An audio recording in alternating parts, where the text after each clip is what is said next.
This is not just another Middle Eastern conflict. This is a full-scale war with devastating consequences. What began as decades of tension between Iran and Israel has erupted into one of the most consequential wars of the 21st century. A multinational confrontation reshaping geopolitics, energy markets, and the very nature of modern warfare. For millions around the world, this war is not an abstract headline. It's a living crisis with massive human, political, and economic consequences.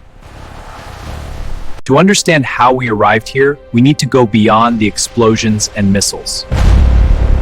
To understand how we arrived here, we need to go beyond the explosions and missiles. We must trace back the roots of this confrontation, back to the Iran-Israel war. Historical grievances have triggered a full-scale war that could reshape the Middle East. In late February 2026, tensions that had simmered for decades exploded into open warfare. On February 28, 2026, the governments of Israel and the United States deep into Iranian territory, striking military sites, missile defenses, and crucial command centers across Iran. This offensive, referred to by some as Operation Lion's Roar or Operation Epic Fury, was one of the most powerful air campaigns in recent memory. Its stated objective was to significantly degrade Iran's military capabilities. The strikes were swift and overwhelming. Israeli air forces, backed by U.S. military assets, struck hundreds of targets, overwhelming Iranian air defense networks and establishing aerial dominance over key Iranian cities, including Tehran. By targeting strategic infrastructure, from missile launchers to Revolutionary Guard Corps command centers, the Allied forces aimed to shatter Iran's capacity to wage war at scale. One of the most dramatic moments early in the campaign was the elimination of Iran's supreme leader, Ayatollah Ali Khamenei, a figure who had governed Iran for almost 4 decades,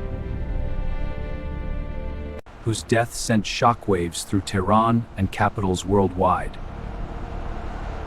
The loss of Khamenei was not just a symbolic blow.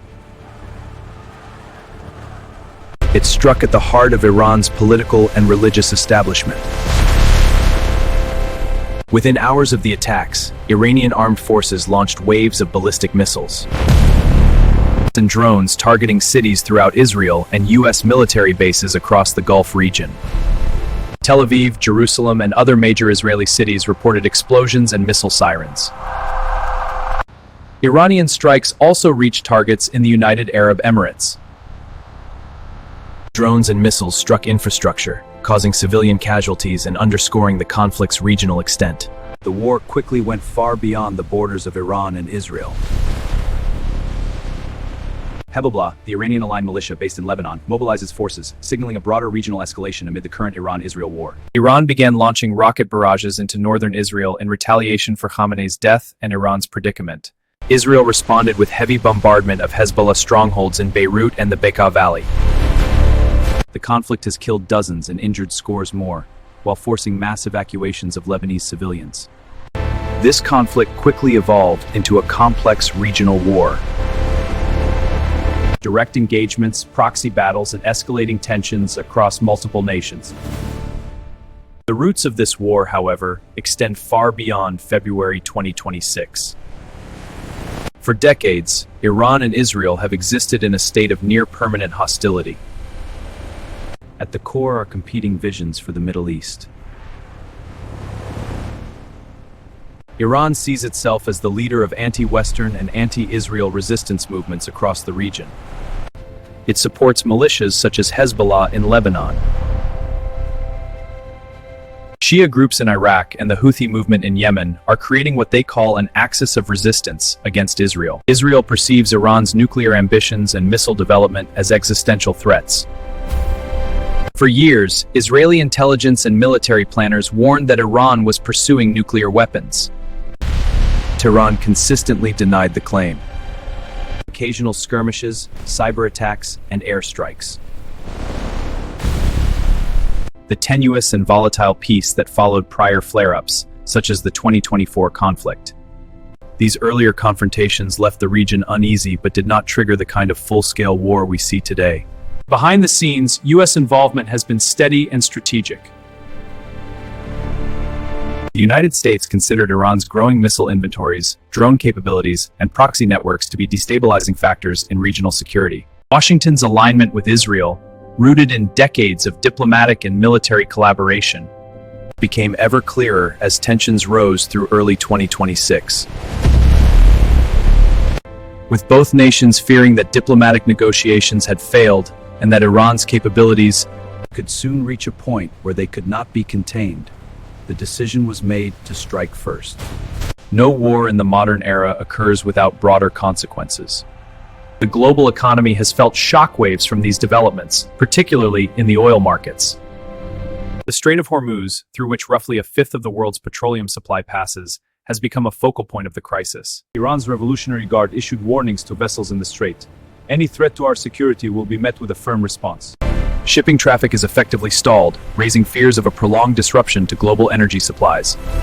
Even a partial closure of this maritime choke point sent oil prices skyrocketing and reverberated across world markets. Meanwhile, global diplomacy has struggled to keep pace. Nations across Europe, Asia, and the Middle East called for calm and de-escalation. But the reality on the ground has been an intensification of hostilities. Saudi Arabia has summoned Iran's ambassador in protest of Iranian missiles landing on its territory. Strains in Gulf Arab unity deepen as the Iran-Israel war pressures alliances and risk stability grows. International organizations such as the United Nations convene emergency sessions. Global calls for de-escalation intensify. Back home, the human cost of war has been profound. In Iran, bombardment of military and infrastructure sites has caused displacement and civilian casualties. The destruction of command centers and missile defenses has shattered public confidence in security. Even as pockets of celebration and protest have emerged among Iranians opposed to the regime's direction.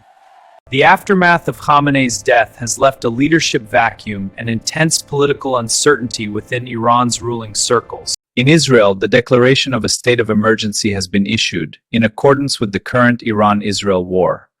With schools closed, businesses shuttered, and reservists mobilized, the scale of the threat becomes clear. Cities once bustling with civilian life now fall under air raid sirens and contingency planning. As hospitals prepare for casualties and citizens seek shelter from periodic missile attacks. As of early March 2026, the war shows no signs of fading. The region remains volatile, global markets remain on alert. And diplomats continue to grapple with a crisis that could redraw alliances and reshape the balance of power in the Middle East. For the people living under the shadow of missiles and airstrikes, every moment is filled with uncertainty and fear. However, the geopolitical analysis matters most when it intersects the daily events shape personal routines, safety, and economic realities. The sirens, the shortages, the fear of what comes next. This is the story not just of rockets and strategy. Nations at a crossroads, and a world watching the Middle East's fate unfold in real time.